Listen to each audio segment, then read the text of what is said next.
राधे राधे सभी भक्तों। क्या आपको भी कभी कभी लगता है कि हमारे दुख, हमारी परेशानियाँ कभी ख़त्म ही नहीं होंगी?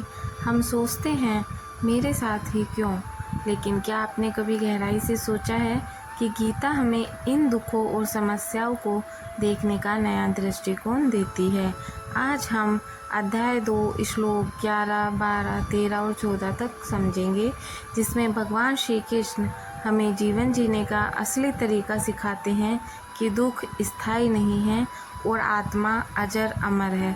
जैसे मौसम बदलते हैं वैसे ही हमारे जीवन के हालात भी बदलते हैं। सर्दी गर्मी टिकते नहीं, वैसे ही दुख सुख भी हमेशा नहीं रहते। आइए पढ़ते हैं श्रीमद् भागवत गीता अध्याय 2 श्लोक 9। संजय उवाच एव मुक्ता ऋषिकेशं गुडाकेशः परन्तप न योत्स्या इति गोविंद मुक्तवा तूष्णीम बभूव। इस श्लोक का अर्थ है, संजय बोले, इस प्रकार ऋषिकेश श्री कृष्ण से कहकर गुडाकेश अर्जुन ने मैं युद्ध नहीं करूँगा यह गोविंद से कहा और मौन हो गया। यहाँ अर्जुन ने युद्ध करने से स्पष्ट इनकार कर दिया। उसका मन मोह और करुणा से भर गया। वह शस्त्र छोड़कर बैठ गया। अब वह श्री कृष्ण से मार्गदर्शन की अपेक्षा करता है। संजय कहते हैं, अर्जुन ने श्री कृष्ण से साफ कह दिया कि मैं युद्ध नहीं करूंगा और मौन धारण कर लिया। इसका अर्थ है कि अर्जुन पूरी तरह से निराशा और दुविधा में डूब चुके हैं। आइए पढ़ते हैं श्रीमद् भागवत गीता श्लोक 10। तमुवाच ऋषिकेशः प्रहसिन भारत सैन्योरुभयोर्मध्ये विषीदन्तमिदं वचः। इस श्लोक का अर्थ है, हे भारत, धृतराष्ट्र उस विषादग्रस्त अर्जुन से जो दोनों सेनाओं के बीच उदास होकर बैठ गया था, ऋषि के श्री कृष्ण ने मुस्कुराते हुए ये वचन कहे। भगवान श्री कृष्ण अर्जुन को निराश देखकर भी शांत और प्रसन्न रहते हैं। वे मुस्कुराते हैं क्योंकि उन्हें पता है कि अर्जुन अज्ञानवश मोहग्रस्त हुआ है और अब उसके कल्याण के लिए ज्ञानोपदेश करना आवश्यक है। अब भगवान श्री कृष्ण मुस्कुराते हुए अर्जुन से बात करने लगते हैं। यह मुस्कान दर्शाती है कि जब हम अज्ञान या मोह में फंस जाते हैं तब भी ईश्वर शांत रहते हैं और करुणा से हमें सही मार्ग दिखाते हैं। कृष्ण की मुस्कान जो करुणा और धैर्य का प्रतीक है, मुश्किल समय में धैर्य रखना सिखाती है। आइए पढ़ते हैं श्रीमद् भागवत गीता श्लोक 11।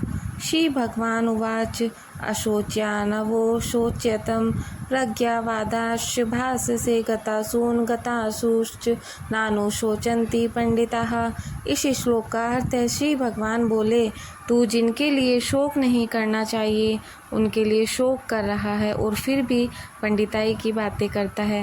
वास्तव में पंडित जन न तो मृत शरीर के लिए शोक करते हैं और न जीवित के लिए। कृष्ण अर्जुन को समझाते हैं कि बुद्धिमान व्यक्ति आत्मा और शरीर का भेद जानता है। शरीर नश्वर है और आत्मा अमर। इसीलिए जो मर चुके हैं या जो अभी जीवित हैं उनके लिए शोक करना व्यर्थ है। कृष्ण कहते हैं, अर्जुन, तुम जिनके लिए शोक कर रहे हो उनके लिए शोक करना उचित नहीं है। सच्चे पंडित तो न मृत शरीर के लिए शोक करते हैं न जीवित आत्मा के लिए। इसका अर्थ है कि शोक केवल अज्ञान का परिणाम है, क्योंकि आत्मा अमर है। श्लोक 12। न त्वेवाहं जातुनासं न त्वं नेमे जनाधिपः न चैव न भविष्यामः सर्वे वयमतः परम।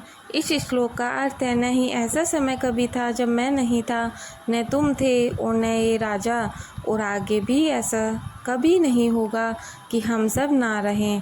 कृष्ण आत्मा की अमरता का सिद्धांत समझाते हैं। आत्मा कभी नहीं नष्ट होती, न उसका आदि है न अंत।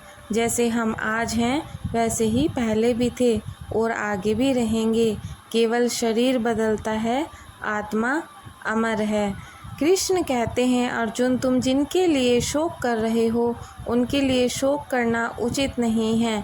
न ऐसा समय कभी था जब मैं, तुम या ये राजा नहीं थे और आगे भी ऐसा कभी नहीं होगा कि हम सब ना रहें। यहाँ आत्मा की अनादि और नित्य सत्ता को बताया गया है। आत्मा न जन्म लेती है न मरती है, केवल शरीर बदलता है। हम सभी सदैव थे, हैं और रहेंगे। जीवन में दुख और शोक अज्ञान से उत्पन्न होते हैं। हमें आत्मा की अमरता को समझना चाहिए। परिस्थिति चाहे जैसी भी हो, हमें धैर्य और सही दृष्टि रखनी चाहिए।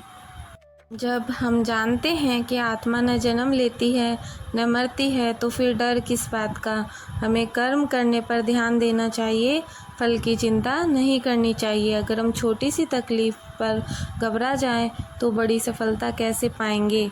तो भक्तों, इन सभी श्लोकों से हमें सीख मिलती है कि दुख और सुख, हार और जीत सब अस्थायी हैं। हमें इनसे ऊपर उठकर अपने कर्तव्य पर ध्यान देना चाहिए। अगर हम जीवन की हर स्थिति को एक सीख मानकर स्वीकार करेंगे तो कभी परेशान नहीं होंगे। तो इसलिए अगली बार जब आपको कोई दुखी करे या कोई परेशानी आए, तो गीता की ये सीख याद रखें, जीवन बदल जाएगा। अगर आपको यह संदेश अच्छा लगा हो तो हमारे चैनल को सब्सक्राइब करिए। हम रोज़ श्रीमद् भागवत गीता के श्लोक पढ़ते हैं।